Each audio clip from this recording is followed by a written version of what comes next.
Welcome back. So over the weekend, AmaZulu King Misuzulu, kaZwelithini and the Royal House have been at the center of headlines following the sudden dismissal of his representatives and spokesperson, Prince Simphiwe Zulu, with immediate effect on Saturday. Meanwhile, AmaZulu Queen Ntokozo KaMayisela's legal attempt to prevent the king from taking a third wife this weekend was struck off the roll. These developments have raised questions about whether the South African royal houses fully understand the importance of reputation management. To further explore this conversation, we are joined by the cultural heritage expert, Professor Musa Xulu. Prof, a very good morning to you. Thank you so much for making time for us. I know that this conversation is anchored around the Zulu royal house, but as we know, that it's not only them who are facing internal conflict. We'd look at, for instance, what's happening with the Balobedu, as well as what's happening with the Bavenda nation as well. So what does this tell us about the importance of reputation management, but also when you have these intra-royal houses conflict, the impact that then has on how people perceive them?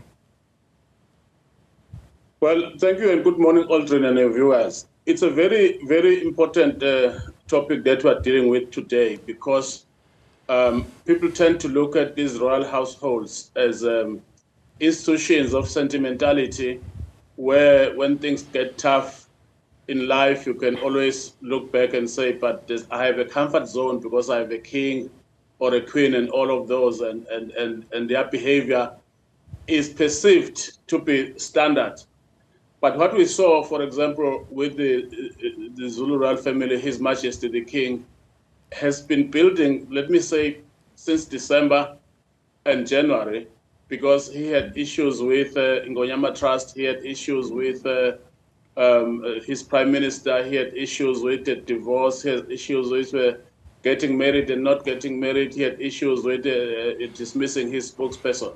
Now, you then build, when you do things like that, people start perceiving that maybe you take decisions without much of a rationale, and that becomes your reputation. Unless something happens to intervene and to say that, for example, you get somebody to work out what exactly are your responsibilities and how are you carrying them out, and how would you like to impact on the public based on your responsibilities?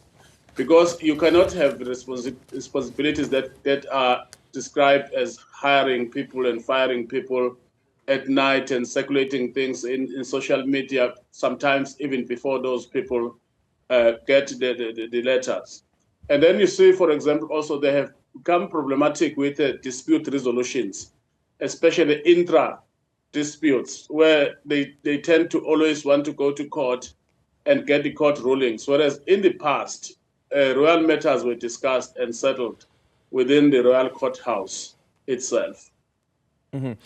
And could this also not be because of what comes with inheriting power and the social status that comes with being part of the royal family, and in the case of Misuzulu being the king of the Zulu nation, is that you yourself, you don't feel that you are bound by the rules that bound the fellow commoners because you are the king, you are not a commoner? Well, yes, definitely. I mean, you saw, for example, also with King Dalindyebo, who went around beating people up and ended up being imprisoned for a number of years in a prison in Port Elizabeth. So there is this perception by kings and queens that they are above everything, and the laws and rules and regulations of society, as well as the constitution and the laws of the land, do not apply to them. I have been saying a lot of times that these kingships that we have in South Africa are recognized in Chapter 12 of the Constitution, but they are subnational kingships, meaning that they are restricted by the laws of the land. They cannot do as they wish. It becomes problematic once they adopt that, because kingship is one of the worst positions you can have. You have to be surrounded by many people who will watch over your every move. You are not free to do as you wish or to speak as you wish. That's why sometimes, Aldrin, they say, umlomo ungathethi imanga. Umlomo ungathethi imanga is because a king always speaks at the end after consultation with his council. Mm-hmm. We are running a poll this morning and we're asking our viewers, do South African royal houses understand reputation management? And we have a simple yes or no option there and don't care. And the majority of the people that have voted and participated so far are saying no. But I want to go to one of the people that responded to this poll on X, Gavin Mubby, saying that royal houses with no sovereignty or physical domains whatsoever are just pretenders. How then should we understand that particular perspective, as you've indicated once again, that we live in a constitutional democracy and the kings and queens of this country are bound by the legislation of this country? Well, he simply means that they don't have geographic spaces over which they rule.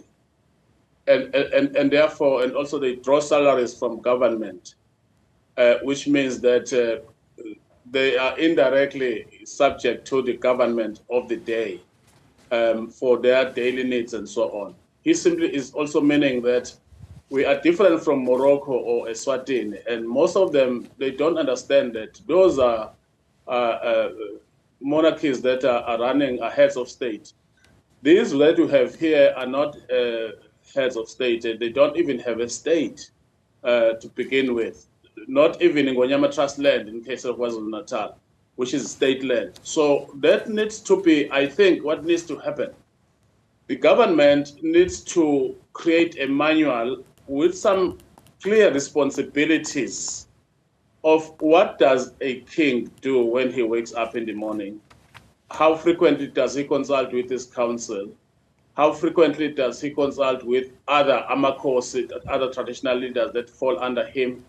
And what gets discussed there? Because you hear sometimes that they have to go to a municipality in terms of this Municipal Systems Act. It's not said what they'll go there and do, except to sit and watch councillors discussing issues. Yeah. So in the absence of a clear plan of what they do, they're bound to make all these faults, thinking that they're absolute monarchs when they actually are not absolute monarchs. Yep.